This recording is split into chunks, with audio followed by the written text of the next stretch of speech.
जय हिंद दोस्तों, मेरे YouTube channel learn English with Angad में आपका एक बार फिर से स्वागत है।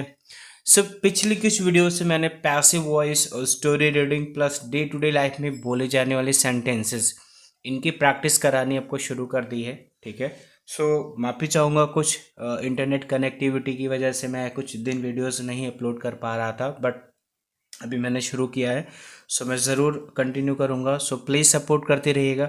अगर आप मेरे चैनल पर अभी तक नए हैं और आपने सब्सक्राइब नहीं किया है प्लीज़ सब्सक्राइब कर दीजिए। Please share the videos and like them as well as per your wish. आइए शुरू करते हैं। स्टोरी रीडिंग का इम्पोर्टेंस मैंने आपको बताया था कितना इम्पोर्टेंट होता है स्टोरी रीडिंग। आप बड़े हैं, छोटे हैं, 10th 12th 7th 8th किसी भी स्टैंडर्ड में पढ़ते हैं, या आप हायर एजुकेशन गेन कर रहे हैं, मतलब आप अचीव कर रहे हैं, तो कुछ भी आप कर रहे हैं, स्टोरी रीडिंग से बहुत फ़र्क पड़ता है। इसमें छोटे छोटे सेंटेंसेस होते हैं जो आपको शो करते हैं, मतलब आपको कॉन्फिडेंस देते हैं जब आप बोलते हैं इंग्लिश। ठीक है। आइए शुरू करते हैं एंड प्लीज़ सुनिएगा मुझे, ताकि मैं आपको अच्छी तरीके से समझा पाऊँ।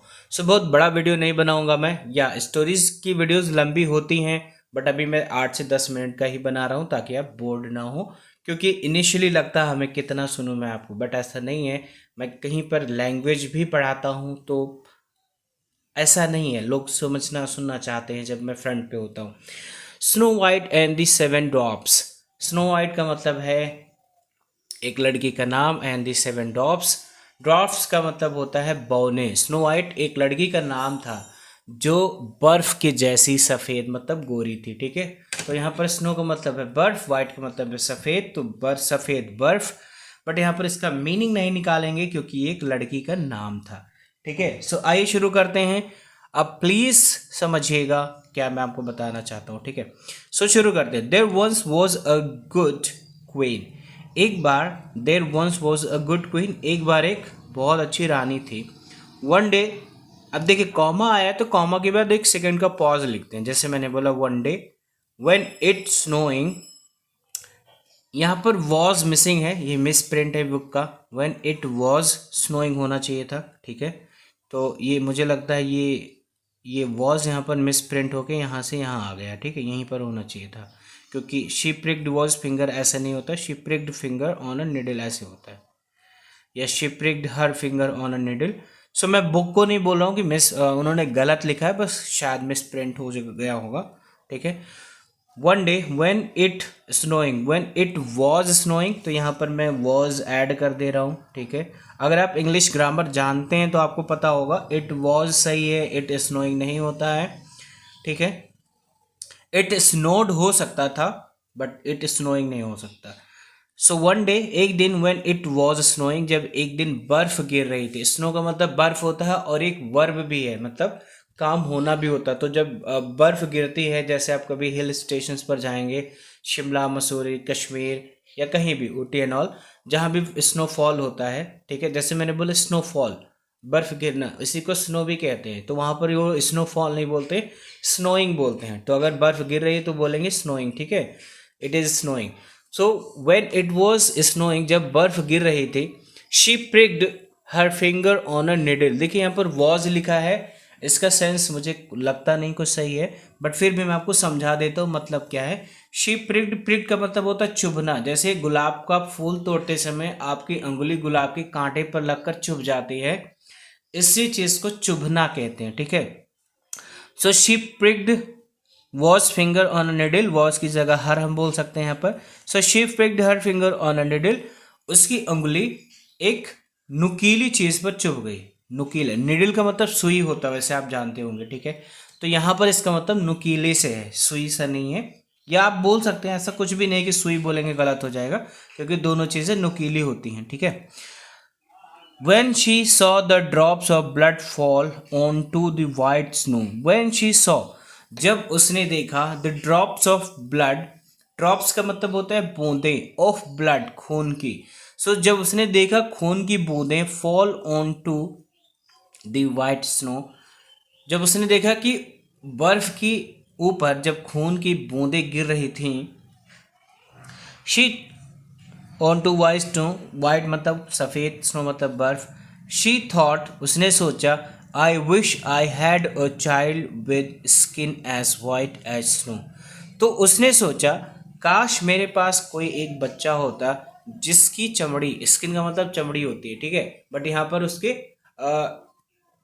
रंग रूप को लेकर वो बोल रही है कि जो मेरे पास बच्चा होता वो एकदम बर्फ की तरह गोरा होता। तो यहाँ पर स्किन का मतलब गोरे से है, ठीक है, रंग का मतलब गोरे से है। तो स्किन का वैसे मतलब चमड़ा होता है, चमड़ी होती है, ठीक है।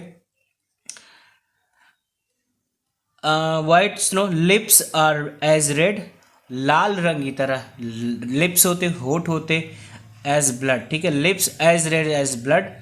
तो वो बोल रही है उसकी जो चमड़ी होती है, उसका जो रंग होता है एकदम बर्फ की तरह सफ़ेद होता, उसके जो होठ होते एज रेड एज ब्लड, एकदम खून की तरह लाल होते, and eyes as black as ebony,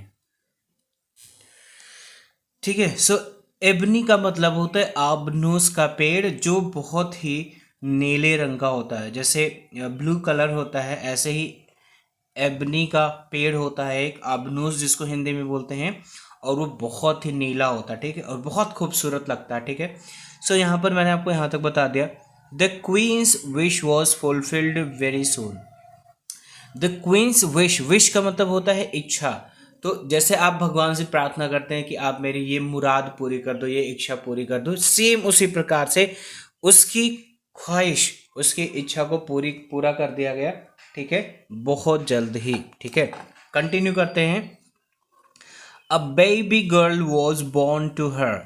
तो वो जो रानी थी उसको एक लड़की पैदा हुई, ठीक है। A baby girl was born to her, उसको एक लड़की पैदा हुई।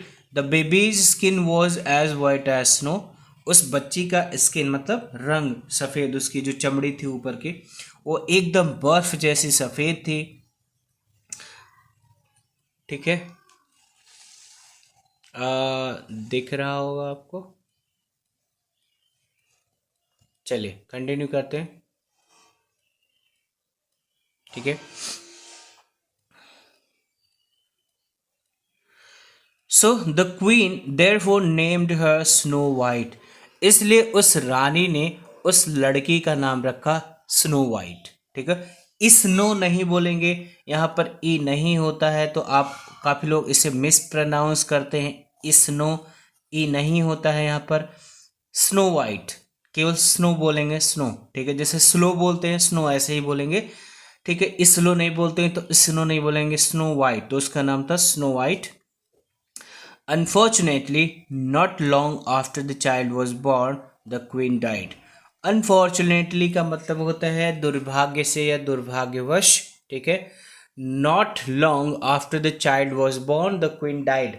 Not long मतलब ज़्यादा देर नहीं हुई थी कि जब वो लड़की पैदा हुई उसके कुछ समय बाद ही वो रानी चल बसी, मतलब she died, वो मर गई।